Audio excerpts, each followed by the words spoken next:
चले लास्ट क्या चालू किया था अपन?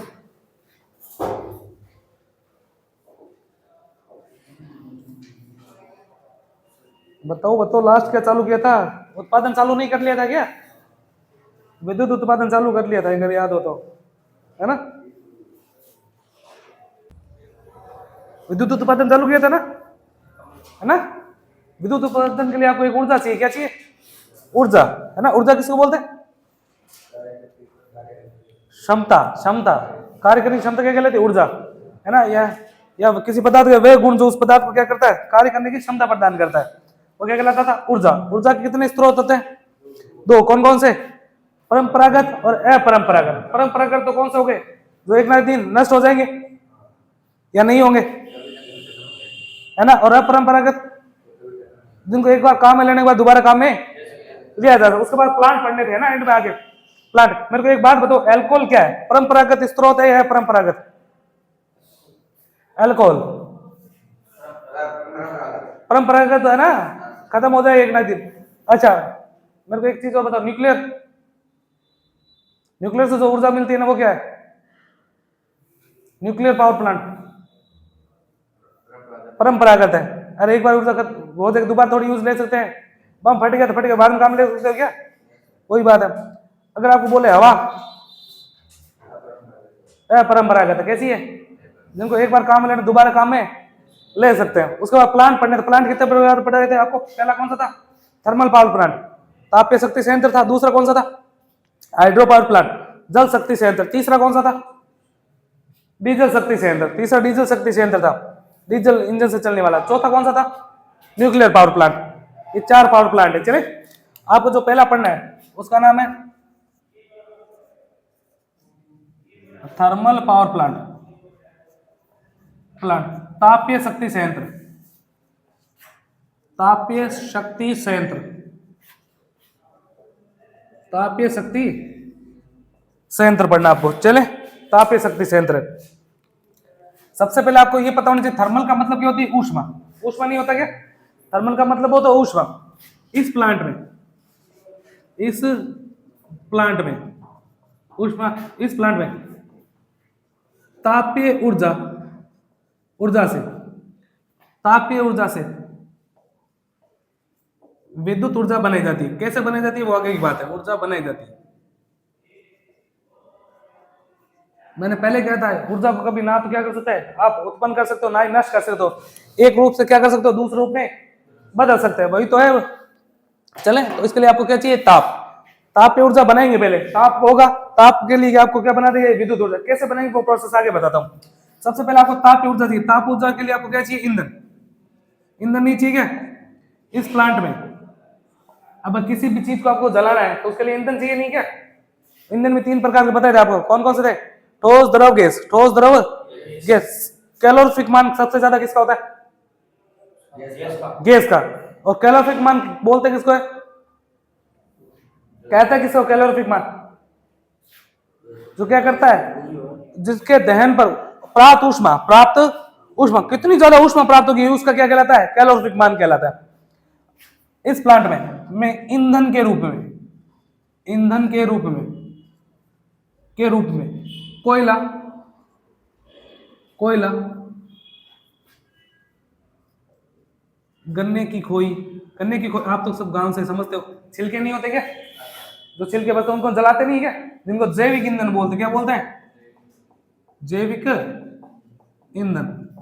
कोयला, गन्ने खोई, जैविक ईंधन, लकड़ी आदि यूज होता है। चले आगे। अगर आपको एक सवाल में एक पूछे कि थर्मल पावर प्लांट में ईंधन के रूप में किसका यूज होता है? किसका यूज होता है? कोयले का। किसका यूज होता है? ये तो डालते जल जाएगा यार। सबसे ज्यादा यूज किसका होता है? कोयला भी 4 प्रकार का होता है, एंथ्रासाइट, बिटुमिन, पीट, ऐसे करके, ठीक है। लेकिन इसमें कौन सा कोयला होता है? बिटुमिन कोयला यूज होता है। कौन सा यूज होता है? बिटुमिन।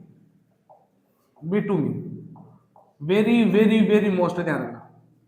थर्मल पावर प्लांट में कोयला यूज होता है, ये सबको पता है। जलाने में कोयला यूज करेंगे, लेकिन कौन सा यूज करते हैं? बिटुमिन कोयला। कौन सा यूज करते हैं? कोयला का प्रकार कौन सा होता है?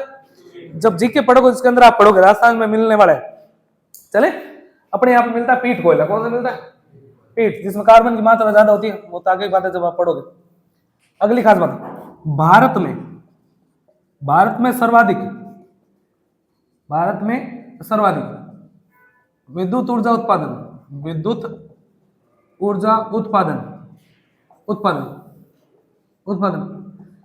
इसी प्लांट से होता है, इसी प्लांट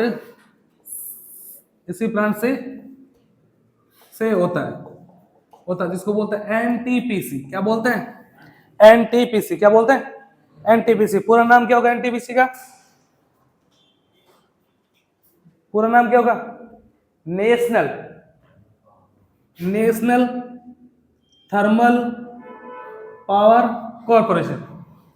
नेशनल थर्मल पावर, लिख दे क्या, ये याद हो जाएगा। National thermal power corporation. India में सबसे ज्यादा विद्युत उत्पादन किससे किया जाता है? एनटीपीसी से। इसमें वैकेंसी भी निकलती है। क्या निकलती है? वैकेंसी भी निकलती है। क्या निकलती है? कभी आप देखना जब आपकी आईटी पूरी हो जाएगी। चलिए आगे। तो ये नॉर्मल सी बात है भाई, थर्मल पावर प्लांट में क्या यूज होता है? ताप ऊर्जा को किसमें बदला जाता है? विद्युत ऊर्जा में बदला जाता है। चले, उसके बाद इस प्लांट में ईंधन के रूप में किसका प्रयोग होता है? कोयला का प्रकार भी कौन सा है? बिटुमिन। कौन सा है? बिटुमिन है। उसके बाद भारत में सर्वाधिक विद्युत उत्पादन किससे किया जाता है? एनटीपीसी से। किससे किया जाता है? एनटीपीसी से किया जाता है। चलें क्या, अब मेरे को एक डायग्राम बनाना पड़ेगा। चले, जिसके लिए जगह का मैं ये 3 लाइन उतारूं पहले आपको।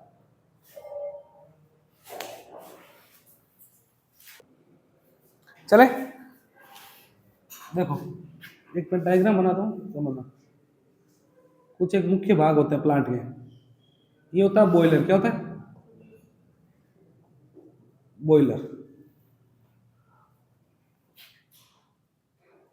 बॉयलर से यहां से निकलती है वाष्प।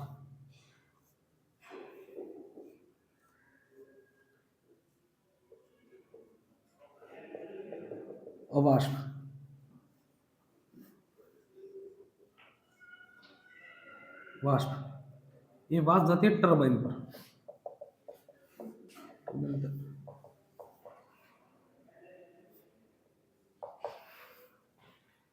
इससे जुड़ी रहती है जनित्र की साथ। किसके साथ जुड़ी रहती है? जनित्र के साथ। और यहां से आपको विद्युत ऊर्जा मिल जाती है। विद्युत ऊर्जा सारा समझा दूंगा अभी। यहां लगा होता है एक कंडेंसर। अंदर से एक पाइप जुड़ा रहता है ऐसा।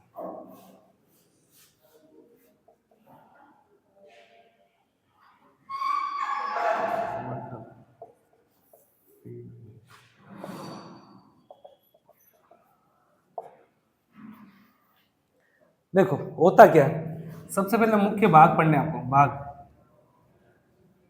सबसे पहले नाम आता है बॉयलर का। किसका नाम आता है? बॉयलर। नाम में आंसर छुपा। बॉयलर का मतलब क्या होता है? कोई चीज को उबाल रहा है। क्या किस चीज को क्या कर रहा है? उबाल रहा है। चले आगे। इस भाग में, प्लांट के इस भाग में ईंधन की रासायनिक ऊर्जा को समझ गए क्या? जब किसी ईंधन को जलाओगे उसकी भी तो ऊर्जा निकलेगी ना, जलेगा तो उसको बोलते हैं रासायनिक ऊर्जा। क्या बोलते हैं?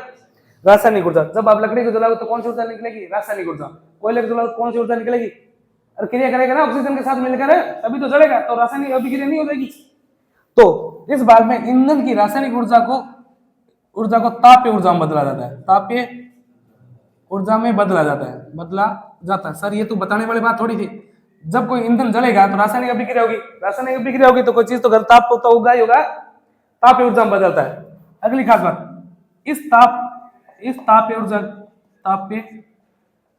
ऊर्जा के द्वारा जल वाष्प तैयार की जाती है।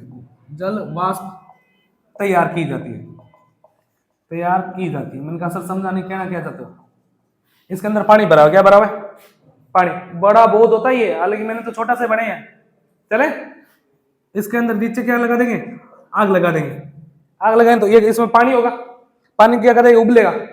जैसे पानी उबलेगा इससे वाष्प तैयार होगी कि नहीं होगी? वाष्प तैयार हुई किससे? ईंधन की वजह से हुई है। क्या ईंधन जला है? तो कौन सी ऊर्जा नहीं, रासायनिक ऊर्जा। वो रासायनिक ऊर्जा किसमें बनी है, तापीय ऊर्जा में। तो जो जल वाष्प तैयार हुई वो किससे हुई है, तापीय ऊर्जा से हुई। किससे हुई है, वो अलग बात है कि तापीय ऊर्जा किससे बनी है, रासायनिक ऊर्जा से हुई है। चलूंगे आगे, अगली खास बात बन गई अपनी, क्या बन चुकी है, वाष्प बन गई। और खास बात इसके बारे में, बॉयलर का सामान्य तापमान 27 डिग्री सेंटीग्रेड होता है। कितना होता है, 27 डिग्री सेंटीग्रेड, 27 डिग्री सेंटीग्रेड। इसका बॉयलर का एक दाब भी याद रखना, बॉयलर का सामान्य दाब 1 kg पर सेमी स्क्वायर होता है। कितना होता है भाई, कोई चीज गर्म होगी तो उसको प्रेशर भी तो पड़ेगा, प्रेशर नहीं पड़ेगा कोई चीज गर्म होगी तो, तभी तो आपको कुकर फट जाता है। इसके लिए उसको प्रेशर कुकर बोलते हैं। क्या बोलते हैं, प्रेशर कुकर नहीं बोलते क्या, जब गर्म होगा तो अपना प्रेशर बनाएगा। क्या बनाएगा, कितना प्रेशर माना जाता है इसका, 1 kg पर सेमी स्क्वायर। 1 kg पर सेमी, 1 सेंटीमीटर स्क्वायर में कितना प्रेशर होता है इसके, 1 किलोग्राम का। कितना होता है, अब सोच लो कितना बड़ा होगा। इसीलिए ना इसको बाहर ही बनाते हैं, आसपास कोई क्षेत्र ही नहीं होता, खाली जगह पे। उसके बाद वाष्प तैयार हो गई, वाष्प के बाद कहां से जाएगी, टरबाइन पर। कहां जाएगी, टरबाइन। टरबाइन क्या काम करती है, ये वाष्प ऊर्जा को, किसको, वाष्प ऊर्जा को यांत्रिक ऊर्जा में, कौन सी ऊर्जा में, यांत्रिक ऊर्जा में बदलती है, मैंने कहा सर समझा नहीं, कहना क्या चाह रहा हूं। यहां से वाष्प तैयार, वाष्प यहां से गई, ये वाष्प कहां से टकराएगी, पंखे से टकराएगी। पंखा घूमेगा कि नहीं घूमेगा, पंखे की शाफ्ट से क्या जुड़ा होता है, जनरेटर जुड़ा होता है। तो इसको और जनरेटर किसको बोलते हैं, जो यांत्रिक ऊर्जा को विद्युत ऊर्जा में बदलता है। कैसे करके आपको क्या करनी है, इस जनरेटर को यांत्रिक ऊर्जा देनी है। इस जनरेटर क्या देनी है आपको, यांत्रिक ऊर्जा। तो ये घूमेगा तो यांत्रिक ऊर्जा इसको नहीं मिल जाएगी क्या, तो इसकी शाफ्ट से क्या जुड़ा रहता है, इसकी शाफ्ट जुड़ी होती है। इसकी जो टरबाइन की जो शाफ्ट है, टरबाइन की शाफ्ट और टरबाइन की शाफ्ट और जनरेटर के साथ क्या जुड़ी रहती है, एक साथ जुड़ी रहती है। जब ये वाष्प कहां जाती है, टरबाइन पे जाती है, तो टरबाइन घूमती है, टरबाइन घूमेगी तो टरबाइन क्या काम करेगी, ये वाष्प ऊर्जा को, किसको, वाष्प ऊर्जा कौन सी ऊर्जा में बदलती है, यांत्रिक ऊर्जा। ये सवाल पूछे जाएंगे आपसे, ध्यान रखना। थर्मल पावर प्लांट में कौन सा भाग है जो वाष्प ऊर्जा को यांत्रिक ऊर्जा में बदलता है,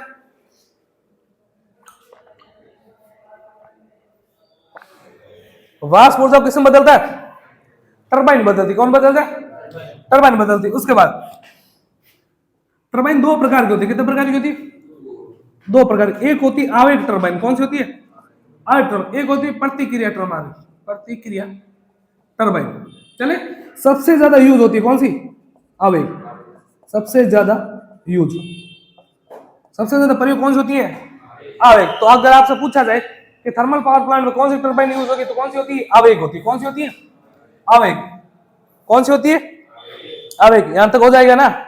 उसके बाद एक चीज बताओ मेरे को, जब कोई चीज पानी गर्म कर रहे हो, ढक्कन नहीं, उस पर हाथ रखो, क्या होगा आपके ऊपर, गीला नहीं हो जाएगा क्या, से पानी नहीं आ जाएगा। जब आप ढक्कन देते हो, ढक्कन हटाओ तो नीचे पानी जमा नहीं हो जाता। तब एक साफ बात सोचो, जब इतनी गर्म बात सब किसी चीज से टकराएगी तो वहां से पानी नहीं निकलेगा क्या, निकलेगा नहीं निकलेगा। तो यहां से एक पानी निकलेगा टकराने के बाद, टरबाइन से टकराने के बाद यहां से निकलेगा पानी, नहीं निकलेगा कि इस पानी को एकत्रित करेगा कंडेंसर। कौन एकत्रित करेगा, कंडेंसर एकत्रित करेगा। चले, तो मैं यहां लिख देता हूं कंडेंसर। डेफिनेशन क्या बने बताओ, टरबाइन से टकराने के बाद वाष्प का टरबाइन से टकराने पर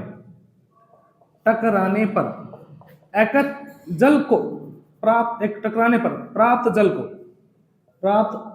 को एकत्रित करने वाला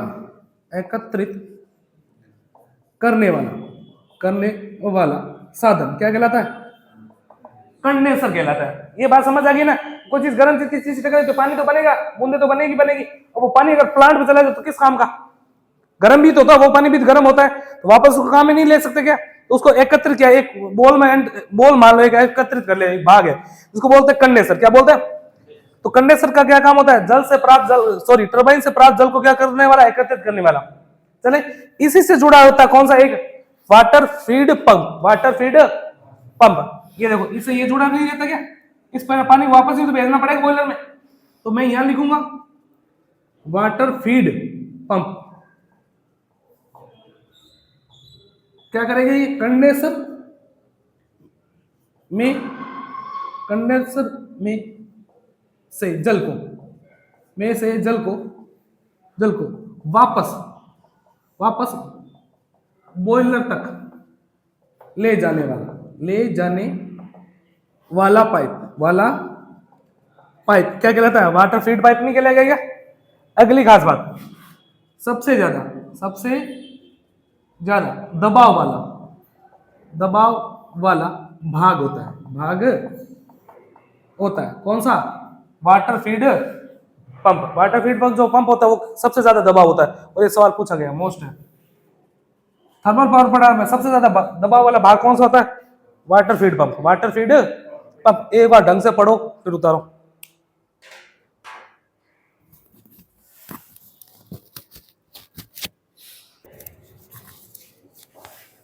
चले, इसका एक भाग रह गया थर्मल पावर प्लांट जिसको बोलते हैं मितोपयोजक,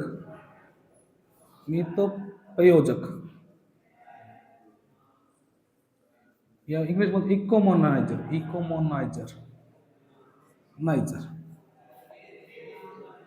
चले, सवाल मोस्ट है, ध्यान रखना इसके बारे में।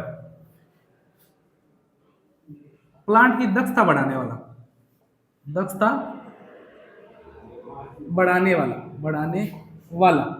वाला साधन क्या कहलाता है, इकोनोमोनाइजर कहलाता है, या मितोपयोजक कहलाता है। ये काम क्या करता है आपको पता है, ये प्लांट से निकलने वाली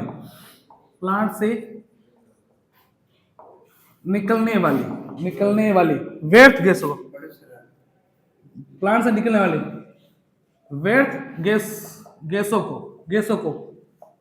को काम में लेकर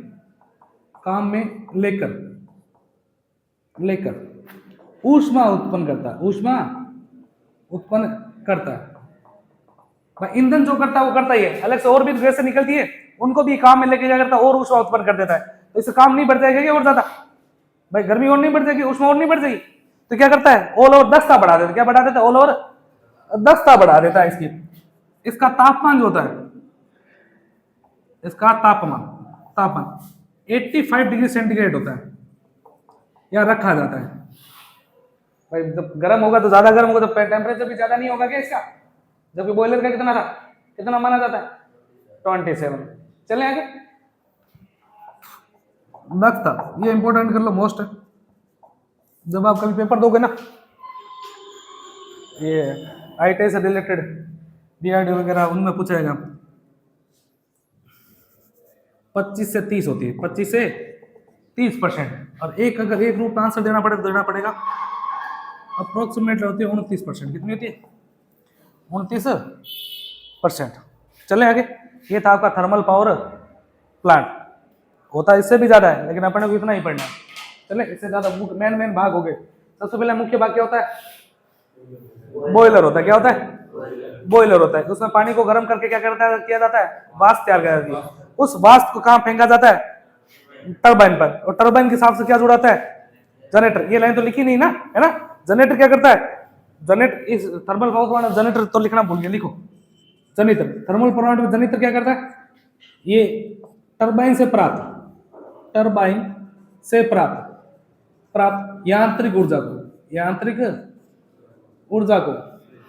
को विद्युत ऊर्जा में, किसमें, विद्युत ऊर्जा में बदल देता है। ये क्या कहलाता है, जनरेटर कहलाता है। जनरेटर का काम होता है, चलो जनरेटर को आपको पता है यही काम होता है। चले, थर्मल पावर प्लांट में दक्षता बढ़ाने वाला साधन क्या कहलाता है, इकोमोनाइजर। चले क्या आगे, व्यर्थ गैसों को काम में क्या करता है, ऊष्मा उत्पन्न कर देता है। क्या कर देता है, अलग से ऊष्मा बना देता है। चले क्या, यहां तक को दिक्कत समझ पड़े। अगला पढ़ना हाइड्रो पावर प्लांट। क्या आंसर पढ़ना है, हाइड्रो पावर प्लांट। इतना उतारो फिर चलते। चलेंगे आगे, अगला जल शक्ति संयंत्र है ना, hydro power plant. Hydro power plant किस किस को पता है? जहां पानी का नाम आता है वहां पे हाइड्रो लगता है, पता है किस चीज का? जहां जहां जल का नाम आएगा वहां पे किसका नाम आएगा? हाइड्रो। Hydro power plant. इस प्लांट में इस प्लांट में नदी पर एक बांध बनाया जाता है, एक बांध बनाया जाता है, नदी पर क्या बनाया जाता है? एक बांध बनाया जाता है।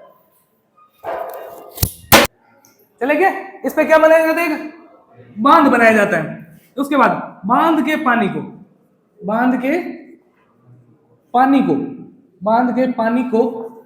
एक टरबाइन पर गिराया जाता है। चले, पानी है, बांध पे होगा, बांध से कहां जाएगा? नीचे कहां लगी? टरबाइन। हर जगह पे कहां लगी हो? जहां पे लाइट बने वहां पे टरबाइन यूज होगी। टरबाइन क्या करती है? पानी की गति ऊर्जा को लिख देता हूं। इस प्लांट में टरबाइन पानी की गतिज ऊर्जा को यांत्रिक ऊर्जा में, कौन सी ऊर्जा में? यांत्रिक ऊर्जा में बदल देती। चले आगे। उसके बाद टरबाइन की शाफ्ट से एक जनित्र जुड़ा रहता है जो इस यांत्रिक ऊर्जा को विद्युत ऊर्जा में बदल देता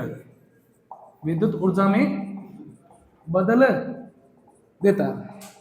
वैसे भी इस बार बांध है, बांध के पानी को नीचे गिरेंगे, क्या लगा? नीचे टरबाइन घूमेगी। टरबाइन की शाफ्ट से क्या जुड़ी होती है? जनित्र की शाफ्ट, और वो क्या कर देगा? विद्युत ऊर्जा में बदल देगा। यांत्रिक ऊर्जा किसमें बदल देगा?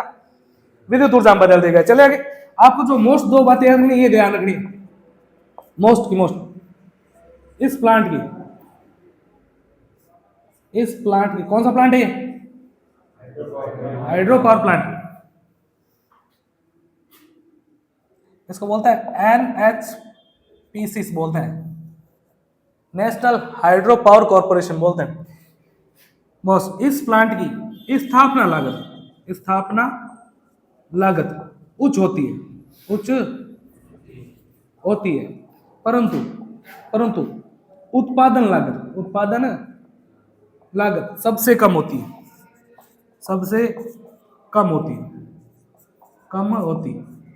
लाइन समझना ध्यान से। इस प्लांट का स्थापना लागत, मतलब इस प्लांट को आपको अगर स्थापित करना है, बनाना है, तो इसकी स्थापना लागत क्या आएगी? कुछ आएगी। उसके लिए आपको क्या बनाना पड़ेगा? डैम बनाना पड़ेगा। क्या बनाना पड़ेगा? डैम, यानी कि एक बांध जिसका खर्चा करोड़ों में आता नहीं आता क्या? स्थापना लागत तो उच्च है, लेकिन उत्पादन लागत, उसको बनाने के लिए आपको जो ईंधन चाहिए क्या? यहाँ पे पानी तो चाहिए, जो कि इंडिया में फ्री है ना। उत्पादन लागत तो इसकी क्या है? कम है। लेकिन उस पानी को अगर आपको ऊपर लेके जाना है, उसी पानी को नीचे लेके आना है, वापस ऊपर लेकर, उसमें पैसा खर्च नहीं होगा क्या? कहने का मतलब क्या है? इसकी स्थापना लागत तो क्या है? हाईएस्ट है, उच्च है, लेकिन उत्पादन लागत क्या है इसकी? कम है। और ये मोस्ट है, ध्यान रखना, वेरी मोस्ट। कौन से प्लांट की स्थापना लागत उच्च है और उत्पादन लागत कम है? कौन सा ये? इतना याद रखना, जहां पानी काम आएगा वहां पे क्या बन जाएगा? बांध। और बांध का खर्चा कितना में आता है? करोड़ों। इसलिए सबसे महंगा है। चलूंगे, ये नॉर्मल बेसिक बात है इसके बारे में। अब बनाते हैं इसका डायग्राम, इतना उतारो। चले आगे। हाइड्रो पावर प्लांट,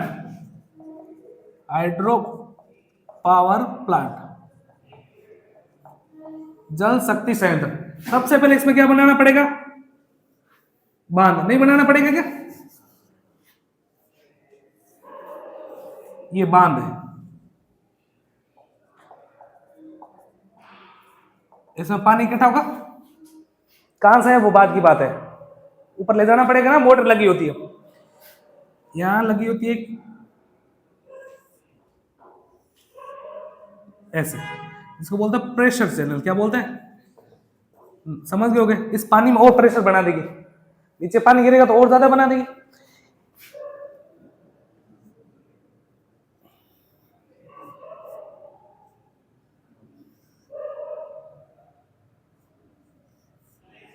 ये होता है सर्ज टैंक। आगे बताऊंगा क्या काम करता है।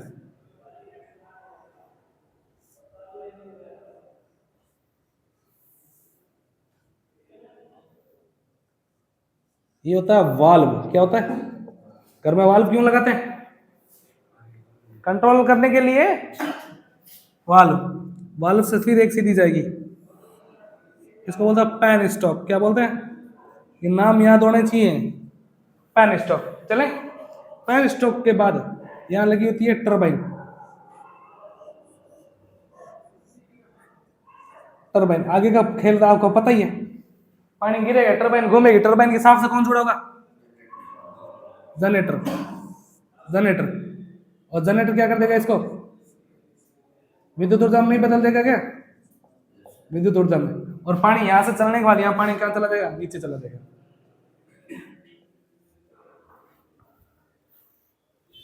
समझ आएगा मेरी बात? सबसे पहले लिखे, सबसे पहले कौन सी चीज है? बांध है। क्या नाम है इसका? मुख्य भाग पढ़ते हैं इसका, बांध। बांध। चले, इसमें क्या होता है? इसमें पानी को एकत्रित किया जाता है। पानी को क्या किया जाता है? एकत्रित किया जाता है। सबसे पहले पानी को एकत्रित किया जाता है।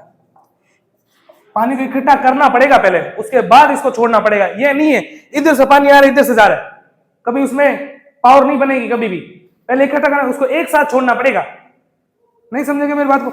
आप कभी है ना पानी ऊपर छत धो रहे हो, ठीक है, आप जब धो रहे हो और आपका जो पाइप है, निकासी पाइप, जो सीधा पानी जा रहा है वो धीरे धीरे जाएगा, लेकिन आप उसको बंद कर दो, फिर आप उसको दो और फिर आप उसको हटाओ, पानी तेज नहीं जाएगा क्या? पहले रोकना पड़ेगा, उसमें स्थितिज ऊर्जा हो जाती है। क्या इकट्ठी हो जाती है? स्थितिज ऊर्जा इकट्ठी हो जाती है। चले, वो उसको क्या करते हैं बाद में गतिज ऊर्जा में बदलती है। फिजिक्स का टॉपिक है। बाद में पानी को इकट्ठा कर लिया, उसके बाद सबसे इंपॉर्टेंट जो आती है pressure channel. Pressure channel, channel, pressure channel क्या काम करें? पहले तो जल को बांध से जल को बांध से वाल्व हाउस तक ले जाने वाला पाइप क्या कहलाता है? प्रेशर। याद करने वाली बात है क्या? सिर्फ नाम याद होने चाहिए कि प्रेशर चैनल यह है, ना कि यहाँ पे इसका मतलब क्या? बांध से मिली है तो बांध पानी क्या करती है? बांध से कहां तक लाती है? वाल्व हाउस तक। बांध से वाल्व हाउस तक, बांध से वाल्व हाउस तक लाती है। चले आगे, वो प्रेशर चैनल है। उसके बाद फिर आएगा कौन सा? वाल्व पढ़ते हैं पहले, सर्च टाइम पढ़ाता हूं। वाल्व और वाल्व हाउस, ये क्या काम करता है? पानी के बहाव को नियंत्रित करता है। पानी के बहाव को नियंत्रित करता है।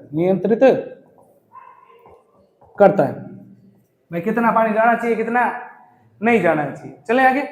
उसके बाद पैन स्टॉक। इसकी तो डेफिनेशन आप भी बता सकते हो, बताओ क्या होगी इसकी डेफिनेशन? क्या लिखे इसकी? ये पानी को वाल्व हाउस से कहां तक लेके जाती है? टरबाइन तक। नहीं लेके जा रही क्या? वह पाइप जो पानी को वाल्व हाउस से कहां तक लेके जाती है? टरबाइन तक लेकर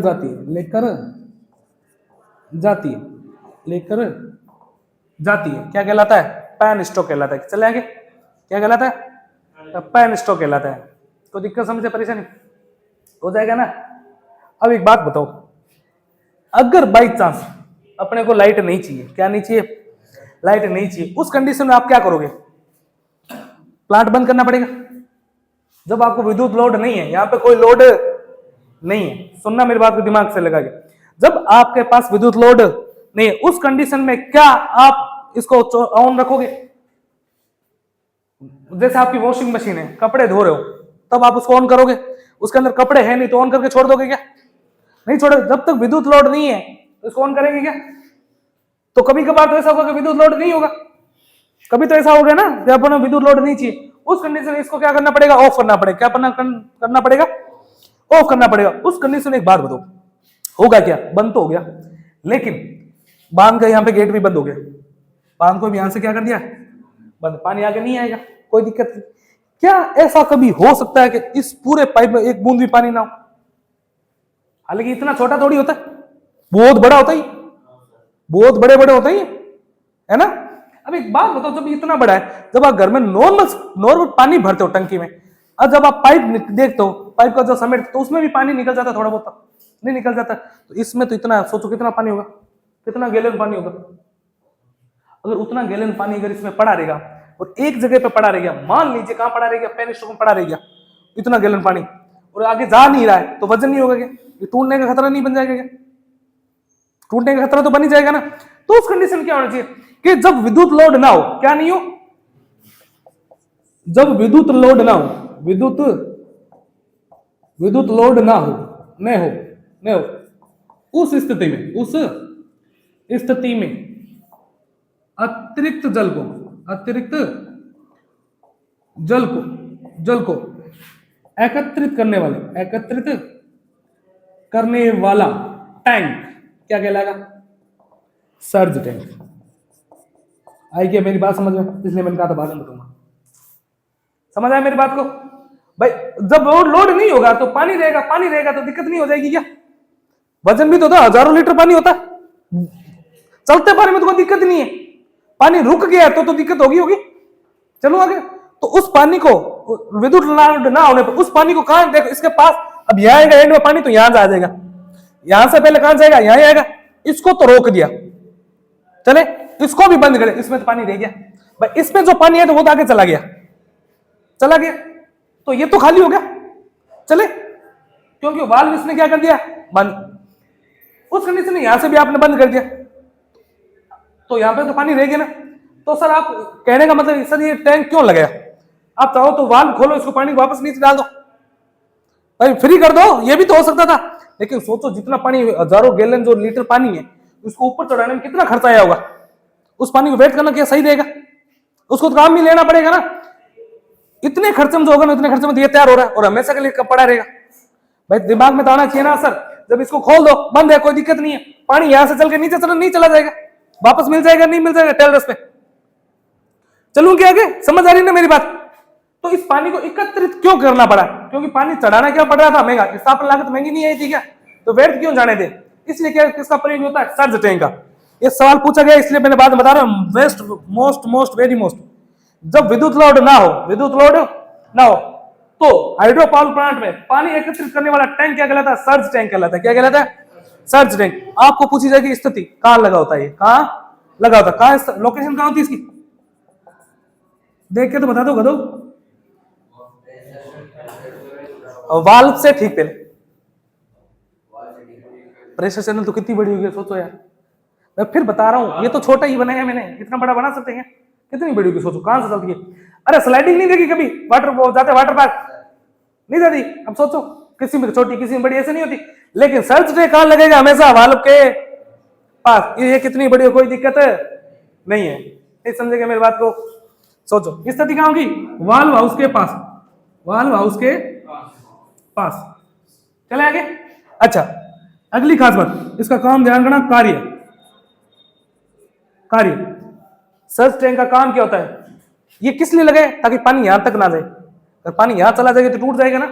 तो क्या लिखें, ये पेन स्ट्रोक को, किसको, पेन स्ट्रोक को वाटर हैमरिंग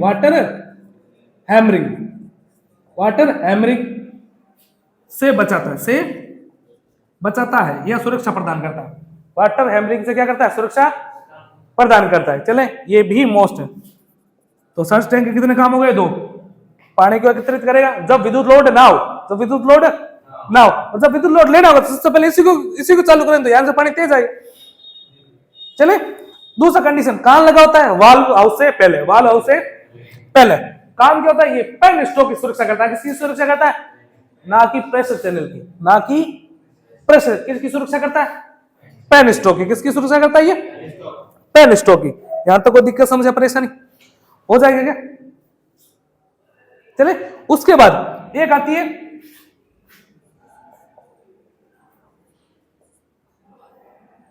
ट्रेस प्लेट। क्या होती है? Trace plate. और एक होती है टेल रेस। क्या होती है? Tailor race. Tailor race. यहां अजीब लगेगा ना, इतना उतार लो, मैं यही करवा देता हूं, उतारो इतना।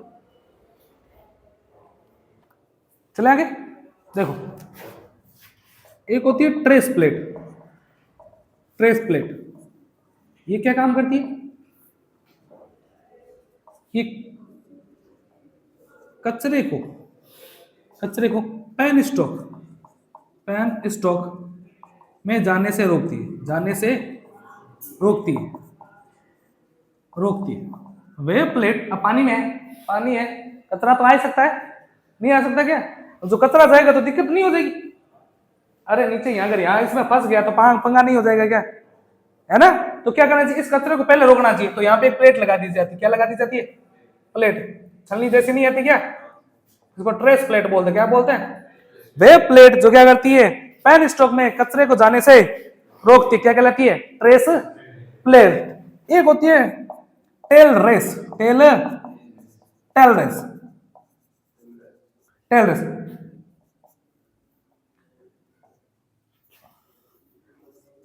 टरबाइन को घुमाने के बाद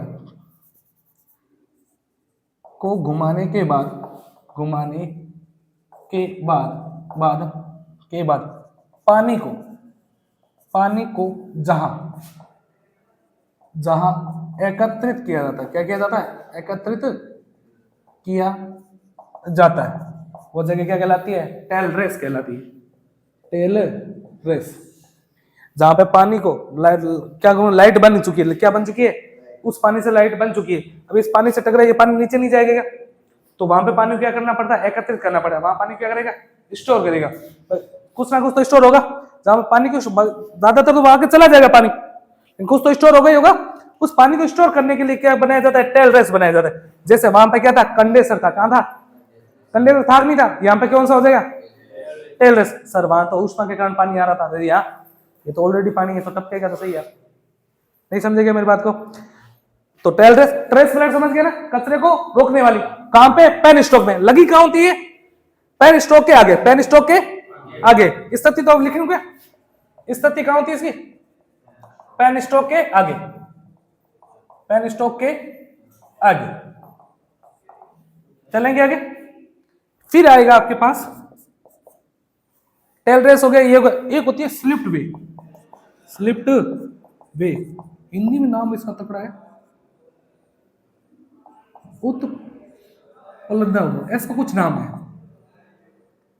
उत्प्लनव, ऐसा कुछ नाम है। इंग्लिश में होता है स्लिप्ड वे। क्या बोलते हैं? स्लिप्ड वे। चले आगे। प्लांट में अतिरिक्त जल को जिस मार्ग से बाहर निकाला जाता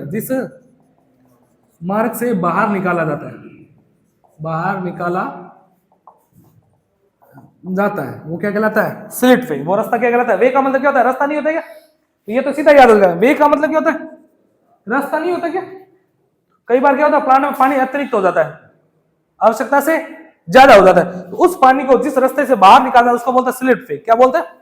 स्लिट वे। स्लिट वे उत्प्लवनम बोलते हैं। इसकी दक्षता, इस प्लांट की दक्षता सबसे अधिक होती है। क्या होती है? सबसे अधिक होती है। पूछे कितनी होती है? याद रखना 85 से 90%। कितनी होती है? 85 से 90%। 85 से 90% होती है। हालांकि इसमें जनरेटर जो यूज होता है ना, वो होता है अपने अल्टरनेटर को, जिसके अंदर पोलों की संख्या 40 से ज्यादा होती है। पढ़ा रखा है मैंने ये जनरेटर के अंदर। इतना उतारो फिर चलते। प्रकाश रोज थोड़ी आता है। एक दिन में इतना पढ़ा देता है कि दुखी हो गया, कल से आना बंद। अगला प्लांट कौन सा था? 2 हो गए ना प्लांट। एनटीपीसी हो गया, एनएचपीसी हो गया, और कौन सा? डीजल शक्ति संयंत्र। छोटा सा ये डीजल शक्ति संयंत्र। शक्ति संयंत्र, डीजल से चलने वाला पावर प्लांट। इसमें क्या होता है, इस विधि में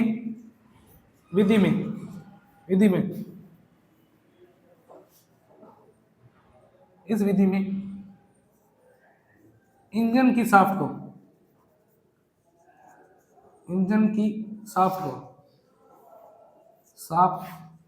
को सीधा अल्टरनेटर से जोड़ दिया जाता है। किससे जोड़ दिया जाता है? अल्टरनेटर से जोड़ दिया जाता है। अपने घरों पे हम नहीं लाते क्या? वो डीजल इंजन से नहीं चलता क्या? डीजल डालोगे, डीजल इंजन चालू करो, उससे से क्या चलता है? अंदर अल्टरनेटर बना होता है, वो जल जाएगा। बस सीधी सी बात। यूज कहाँ होता है इसका पता है क्या? शादी में, शादी समारोह है, फंक्शन है, समारोह, मेले, जहां अल्प समय के लिए आवश्यकता हो, जहां क्या हो, अल्प समय के लिए आवश्यकता हो। तो स्कूल में लाइट अल्प समय के लिए जाती है ना, जहां कम समय के लिए चाहिए। पूरे दिन चला लोगे इसको? एक दिन चला के देखना अपने घर में, चल जाएगा। चला के देखना तो कोई नहीं। क्षमता याद रखना चाहिए। क्षमता इसकी 0.5 kV से 110 kV तक यूज होता है। कितना यूज होता है? 0.5 kV से 110 kV तक यूज होता है। चले, मजा तो अगले वाले में आएगा। नाभिकीय रिएक्टर है, नाभिकीय रिएक्टर जिसको बोलते हैं nuclear power plant.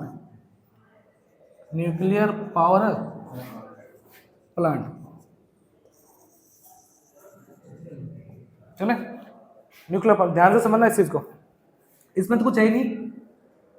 Nuclear power plant जब किसी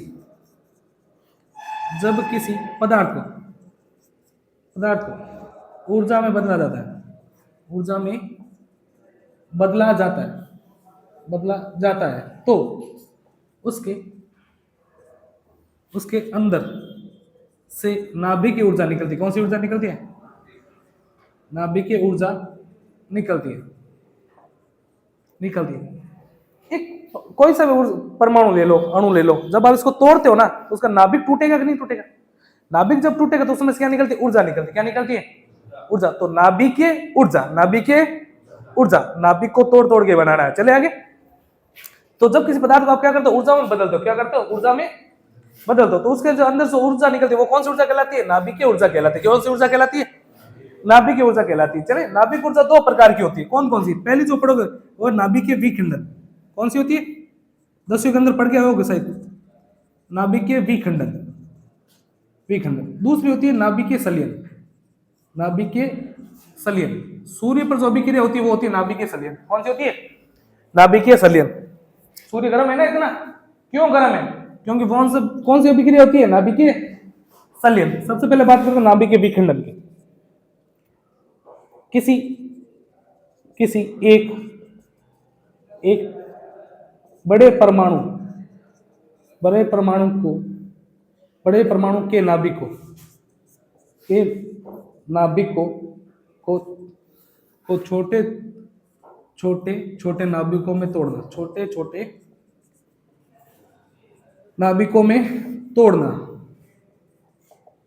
तोड़ना। क्या कहलाता है? नाभिकीय विखंडन। विखंडन का मतलब क्या होता है? खंडन का मतलब तोड़ना। वी का मतलब दो, समझ लो, दो, एक बड़े नाभिक को दो छोटे नाभिकों में तोड़ना। एक बड़े नाभिक को दो छोटे नाभिकों में तोड़ना क्या कहलाता है? नाभिकीय विखंडन कहलाता है। क्या कहलाता है? नाभिकीय विखंडन। इस प्रक्रिया के दौरान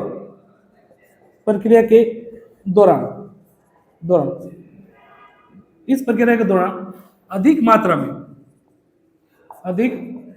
में ऊर्जा निकलती। क्या निकलती है? ऊर्जा निकलती है। क्या बात है इसराइल? अधिक मात्रा में ऊर्जा निकलती है, जिसे नियंत्रित नहीं किया जा सकता।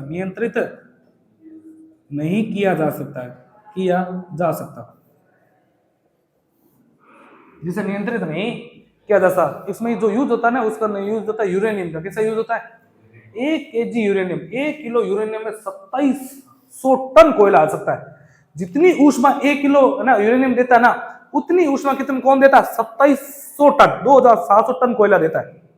तो सोचो यूरेनियम में कितनी ऊष्मा होगी। यूरेनियम को आप खुला नहीं रख सकते, उसके अंदर रेडिएशन इतना होता है, और जहां फटता है ना वहां पर आसपास के इलाकों में बचना छोड़ो, पैदा ही नहीं होते लोग, कई सालों तक विकलांग पैदा होने लग जाता है। कभी सुना क्या ये चीज? न्यूक्लियर अटैक हुआ था ना एक बार, हाँ, कभी सोचो, कभी ढूंढोगे तो पता चलेगा। इस प्रकार दोनों बहुत अधिक मात्रा क्या निकलती ऊर्जा निकलती, जिसको नियंत्रित नहीं किया जा सकता। अगली खास बात, नाभिक को नाभिक को तोड़ने के लिए न्यूट्रॉनों की बौछार की जाती है। किसकी बौछार की जाती है? न्यूट्रॉनों की बौछार की जाती है। किसकी बौछार की जाती है? न्यूट्रॉनों की बौछार की जाती है। एक होता है नाभिकीय संलयन, कौन सी है दूसरी? नाभिकीय संलयन। संलयन का मतलब होता है जोड़ना। क्या होता है? जोड़ना। मतलब एक बड़े नाभिक को दो छोटे छोटे नाभिकों को, दो छोटे छोटे नाभिकों को एक बड़े नाभिक में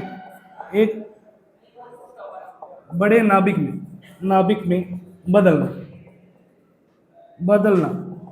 क्या कहलाता? नाभिकीय संलयन।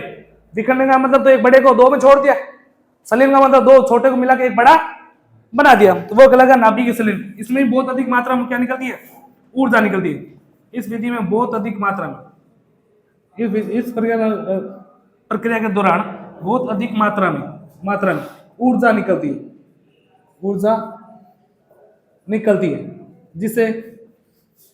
जिसे नियंत्रित नहीं किया जा सकता।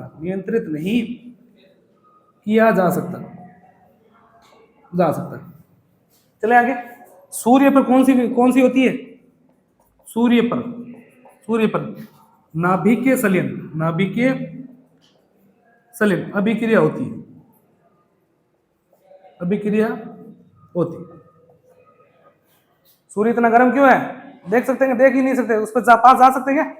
ना, सूर्य बहुत गर्म होता है ना, नहीं समझेंगे मेरी बात। वो इतना गर्म क्यों है? क्या उष्मा कहां से होती है? नाभिकीय संलयन के द्वारा ऊर्जा निकलती है, जिसको आप कंट्रोल नहीं कर सकते। अगर सूर्य ऊर्जा कंट्रोल कर सकते ना, तो अपन कब कहीं वहां पे पहुंच के उस ऊर्जा को कंट्रोल करके अपन काम में ले सकते थे, लेकिन उसके पास भी कोई नहीं जा सकता, कंट्रोल नहीं कर सकते उस ऊर्जा को। चलेंगे आगे। अब पढ़ेंगे न्यूक्लियर पावर प्लांट के भाग। सबसे पहले पढ़ेंगे नाभिकीय रिएक्टर। इतना उतारो पहले, चलेंगे आगे। नाभिकीय रिएक्टर के मुख्य भाग पढ़ने आपको, न्यूक्लियर पावर प्लांट के मुख्य भाग। सबसे पहले पढ़ोगे आप नाभिकीय रिएक्टर।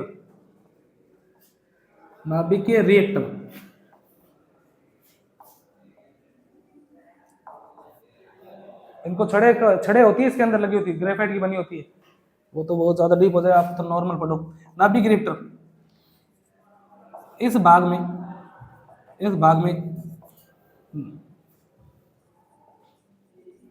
ऊर्जा तैयार की जाती है। क्या तैयार की जाती है?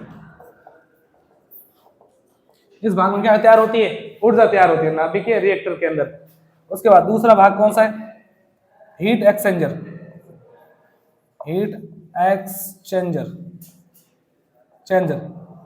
एक्सचेंजर का मतलब क्या था? बदलने वाला, हीट को बदलेगा। इस भाग में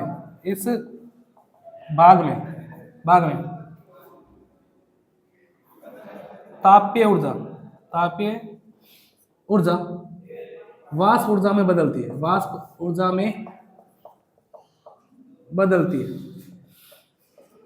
मतलब इसके अंदर क्या होता है? पानी भरा होता है।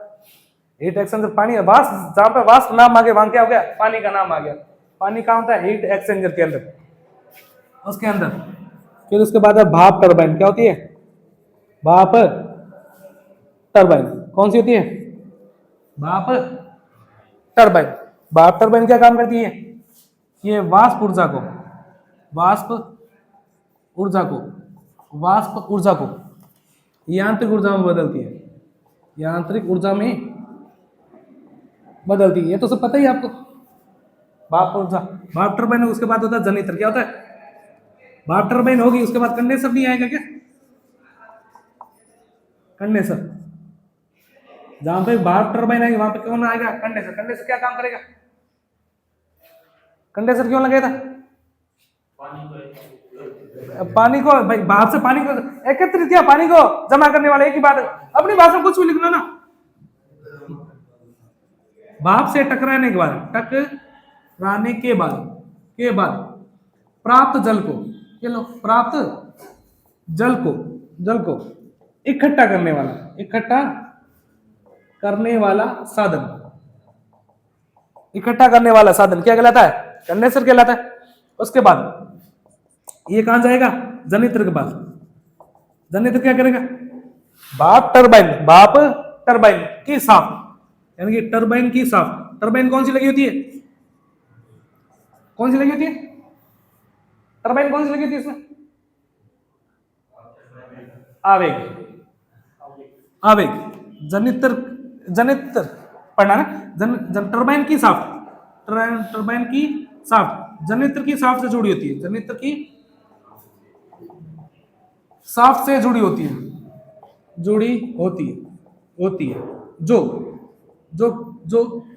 जो विद्युत ऊर्जा को, जो यांत्रिक ऊर्जा को, जनित्र क्या करता है? यांत्रिक ऊर्जा को विद्युत ऊर्जा में बदल देता है। चला आगे। ईंधन के रूप में याद रखोगे आप, ईंधन कौन सा यूज होता है? ईंधन के रूप में होता है यूरेनियम। क्या यूज होता है? यूरेनियम या थोरियम। ये दोनों कोयले का नाम, किसका नाम है? यूरेनियम या थोरियम। सबसे ज्यादा यूज किसका होता है? यूरेनियम का। 1 किलो यूरेनियम जो होता है वो किसके बराबर होता है? 2700 टन कोयले के। अब बताओ, इतना लाना जरूरी है कि इतना ले? 1 किलो ले, लेकिन इससे ज्यादा महंगा है 1 किलो भी। किसी के पास भी लेके खुला अगर यहाँ ला के रख देना, अपन सारे के सारे खत्म हो जाएंगे। इतना खतरनाक होता है यूरेनियम। बहुत संभाल के रखना पड़ता है यूरेनियम को। चलेंगे यहाँ तक? यह था आपका नाभिक रिएक्टर। अब आपको मैं पढ़ाऊंगा, आपको कुछ एक टरबाइन है, ऊंचाई के आधार पर निम्न, मध्यम, उत्तर। कैपलाइन है, फ्रांसिस और कैप्टलाइन है। चलो इतना उतारो फिर, चले। चलो, न्यूक्लियर पावर प्लांट की दक्षता याद रखना। न्यूक्लियर पावर प्लांट की दक्षता 35 से 40% होती है। कितनी होती है? 35 से 40%। चले, एक चीज मैं आपको पहले बताना भूल गया था, thermal power plant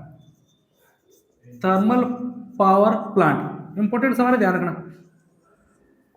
thermal power plant किस सिद्धांत पर या किस साइकिल पर काम करता है? ये काम करता है रेन-किन साइकिल, रेन-किन चक्र के सिद्धांत पर काम करता है। जैसे वर्षा आती है ना, पानी क्या होगा? गर्म होगा, कहां जाएगा? वाष्प बनकर ऊपर, फिर वापस आएगा नीचे। वैसे इसमें क्या होगा? पानी गर्म होगा, वाष्प बनेगी, टकराएगा, जल बनेगा, वापस नीचे, फिर पानी बना, फिर वाष्प बनी, फिर टकराया, फिर पानी बना। ये चक्र कौन सा होता है? वर्षा जैसा नहीं चल रहा क्या? तो थर्मल पावर प्लांट किस सिद्धांत पर काम करता है? रेन-किन पावर सिद्धांत, रेन-किन साइकिल पर। किसके काम करता है? रेन-किन। अब कुछ एक टरबाइन पढ़ोगे आप। टरबाइन का काम तो आपको पता ही है। टरबाइन पढ़ोगे आप ऊंचाई के आधार पर। किसके आधार पर? ऊंचाई के आधार पर। इंक भर दिया करो ना यार। टरबाइन किसको बोलते हैं? ये गतिज ऊर्जा को किसमें बदलता है? यांत्रिक ऊर्जा में बदलते। चले आगे। टरबाइन पढ़ रहा हो ऊंचाई के आधार पर। एक ऊंचाई होती है निम्न, एक ऊंचाई होती है मध्यम। कौन सी ऊंचाई होती है? मध्यम। एक ऊंचाई कौन सी होती है? उच्च। निम्न, मध्यम, उच्च। चले, ऊंचाई के आधार पर निम्न, ये ऊंचाई के आधार पर पढ़ो। किसके आधार पर है? ऊंचाई के आधार पर। निम्नतम ऊंचाई, मध्यम ऊंचाई और उच्च ऊंचाई। अगर निम्नतम ऊंचाई है तो वो ऊंचाई कौन सी होती है? जब ऊंचाई कितनी है? ऊंचाई 60 मीटर से कम है। किससे कम है? 60 मीटर से कम है। और जब ऊंचाई 60 मीटर से 120 मीटर के बीच है, 60 मीटर से 120 मीटर के बीच में, तो वो कौन सी ऊंचाई कहलाएगी? मध्यम ऊंचाई। और जब ऊंचाई यानी कि हाइट क्या है? ऊंचाई ऊंचाई 120 मीटर से ऊपर है, 120 मीटर से ऊपर है, वो कौन सी कहलाएगी? हाईएस्ट ऊंचाई। पहली निम्न, उच्च, मध्यम और उच्च। निम्न कितने की ऊंचाई होती है? 60 से कम, 60 से कम, 60 से 120 के बीच में मध्यम, और 120 से ऊपर उच्च। चले, जब ऊंचाई कहीं पे भी वो नहीं पड़ेगा, वो बांध वाले भाई ऊंचाई पर कितनी ऊंचाई पे टर्बाइन लगाओगे? अगर टर्बाइन आप ऊंचाई कितनी 60 मीटर से कम है तो टर्बाइन यूज होगी आपकी कैप लाइन। कौन सी यूज होगी? Cap line. चले आगे, ये नाम है टर्बाइन के। जब ऊंचाई क्या आपकी 60 से 120 के मीटर में, तो जो टर्बाइन यूज होती है उसका नाम है फ्रांसिस।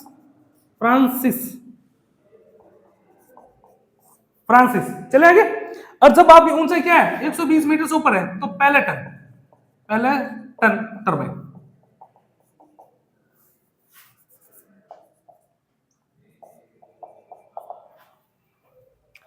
चले आगे। ऊंचाई का कितने प्रकार की होगी? 3 प्रकार की, निम्न, मध्यम, उच्च। निम्न, मध्यम, निम्न के वाली 60 से कम है ऊंचाई, जब कितनी हो 60 से कम हो, वो कौन सी कहलाएगी? निम्न की। जब ऊंचाई क्या है 60 से 120 मतलब मध्यम, और जब ऊंचाई क्या है 120 से ऊपर निम्न, मध्यम। ना देखे सीधा पूछेगा निम्न, अगर हाइट क्या है निम्न है तो कौन सी टर्बाइन यूज होगी? Cap line. कौन सी यूज होगी? Cap line. और जब ऊंचाई क्या है उच्च है, ऊंचाई कैसी है? उच्च है, तो कौन सी यूज होगी? फ्रांसिस। कौन सी यूज होगी? फ्रांसिस। और जब ऊंचाई क्या है एक मध्य, उच्च से भी उच्च है, उच्च है, कैसी है? उच्च है, तो कौन सी यूज होगी? पेलेटन। कौन सी होगी? पेलेटन। चलेंगे आगे। 60 से कम है हाइट क्या है 60 से कम तो कैप लाइन। 60 से 120 है, 60 से 120 है तो फ्रांसिस यूज होगी। कौन सी यूज होगी? फ्रांसिस। और जब ऊंचाई क्या है 60 से 120 से ऊपर है तो कौन सी? पेलेटन। कौन सी यूज होगी? पेलेटन। एक एक लाइन याद होनी चाहिए आपको इस चारों पावर प्लांट की, इंपॉर्टेंट है। चलेंगे आगे, बाकी पढ़ेंगे कल अगले प्लांट पढ़ेंगे कौन से? अपरंपरागत के, जिसके अंदर कौन कौन से आएंगे? पवन चक्की वगैरह ये सारी आ जाएगी, बायोगैस वाले, जिनको एक बार काम में लेना है ना दोबारा काम में ले सकते हैं। मीथेन गैस बनेगी, बाकी कल करते हैं।